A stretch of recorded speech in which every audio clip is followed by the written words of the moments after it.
8 दिसंबर 2021 Indian air force के official Twitter handle से एक ट्वीट किया गया जिसने पूरे देश में शोक का माहौल पैदा कर दिया। इंडियन एयरफोर्स के ऑफिशियल ट्विटर हैंडल ने लिखा कि आज दोपहर के आसपास IAF Mi-17V5 हेलीकॉप्टर दुर्घटनाग्रस्त हो गया और गहरे अफसोस के साथ ये बात पता चली कि इस दुर्भाग्यवश दुर्घटना में जनरल बिपिन रावत, उनकी पत्नी और 11 अन्य सोल्जर की मौत हो गई है। ये खबर आते ही न सिर्फ आर्म फोर्स बल्कि पूरा देश परेशान था, और हो भी क्यों ना, क्योंकि आज भारत ने एक ऐसे सपूत को खोया था जिसने अपनी आधी से ज्यादा जिंदगी देश की सेवा में बिता दी थी। तो sir Bipin Rawat, Indian military officer Bipin Lakshman Singh Rawat का जन्म 16 मार्च 1958 उत्तराखंड के गढ़वाल डिस्ट्रिक्ट के पुरी नामक जगह एक हिंदू परिवार में हुआ।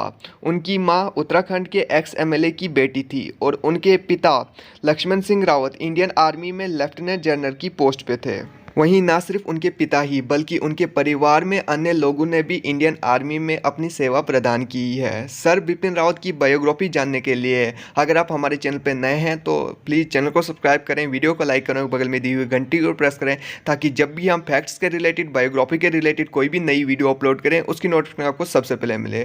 तो चलिए वीडियो को स्टार्ट करते हैं और जानते हैं सर बिपिन रावत की full biography. Sir Bipin Rawat ने अपनी प्राइमरी और हायर एजुकेशन कंप्लीट करने के बाद सर बिपिन रावत ने नेशनल डिफेंस अकेडमी ज्वाइन करी और फिर उसके बाद उन्होंने इंडियन मिलिट्री एकेडमी ज्वाइन करी जहां उन्हें स्वॉर्ड ऑफ ऑनर से भी नवाजा गया। इसके साथ ही सर बिपिन रावत ने डिफेंस सर्विसेज स्टाफ कॉलेज से ग्रेजुएशन कंप्लीट करी और फिर United state army command and general staff college से उन्होंने एक हायर कमांड कोर्स भी कंप्लीट करा। इसके बाद उन्होंने डिफेंस स्टडीज में MPhil डिग्री कंप्लीट करी। इसके अलावा यूनिवर्सिटी ऑफ मद्रास से उन्होंने मैनेजमेंट एंड कंप्यूटर स्टडीज में डिप्लोमा करा हुआ था। 16 दिसंबर 1978 सर बिपिन रावत को 11 गोरखा राइफल की 5वीं बटालियन में नियुक्त किया गया जो उनके पिता लक्ष्मण सिंह रावत की ही यूनिट थी। उन्होंने आतंकवाद विरोधी अभियान को संचालन करते हुए 10 साल बिताए। मेजर के पद पर रहते हुए सर बिपिन रावत ने जम्मू एंड कश्मीर के उड़ी में एक कंपनी की कमांड संभाली। कंपनी बेसिकली एक मिलिट्री यूनिट को कहा जाता है जिसमें करीब 80 से 250 सोल्जर होते हैं और इस कंपनी को एक कैप्टन या मेजर द्वारा कमांड किया जाता है। इसके बाद अरुणाचल प्रदेश के अंजोल डिस्ट्रिक्ट के लाइन ऑफ एक्चुअल कंट्रोल यानी LAC पर एक कर्नल के तौर पर the 5th battalion 11 Gorkha rifle की कमांड की थी। कर्नल इंडियन आर्मी के उन हायर रैंक ऑफिसर को कहा जाता है जो लेफ्टिनेंट कर्नल के सीनियर और ब्रिगेडियर पद के जूनियर के रूप में काम करते हैं। LAC पर सर बिपिन रावत का प्रदर्शन देखते हुए ब्रिगेडियर के रूप में प्रमोट कर दिया गया था जो कि इंडियन आर्मी की 1 स्टार रैंक है,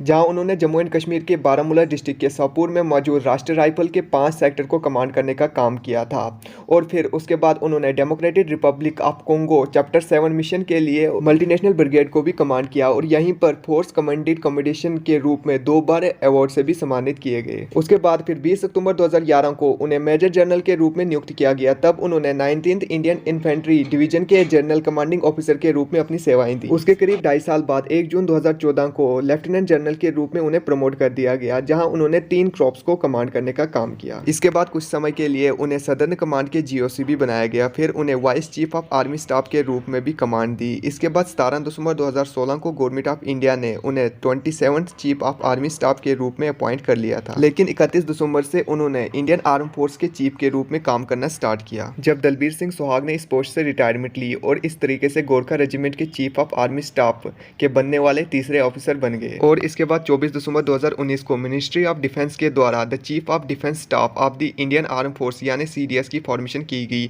तो जनरल बिपिन रावत को फर्स्ट चीफ ऑफ स्टाफ के रूप में कमांड दी और अभी तक जनरल बिपिन रावत इसी पोस्ट पर अपनी सेवाएं दे रहे। वैसे तो सर बिपिन रावत ने कई मिशन पे काम किया था जिसके जरिए उन्होंने भारत का परचम पूरे दुनिया में लहराया था, लेकिन स्पेशली POK में सर्जिकल स्ट्राइक और म्यांमार में उग्रवादियों के खिलाफ चलाए गए उनके अभियान ने देशवासियों का सर गर्व से ऊंचा कर दिया था। अगर वीडियो पसंद आई तो वीडियो को लाइक करें, शेयर करें और चैनल को सब्सक्राइब करें ताकि जब भी हम फैक्ट्स के रिलेटेड, बायोग्राफी के रिलेटेड कोई भी नई वीडियो अपलोड करें उसकी नोटिफिकेशन आपको सबसे पहले मिले। थैंक्स।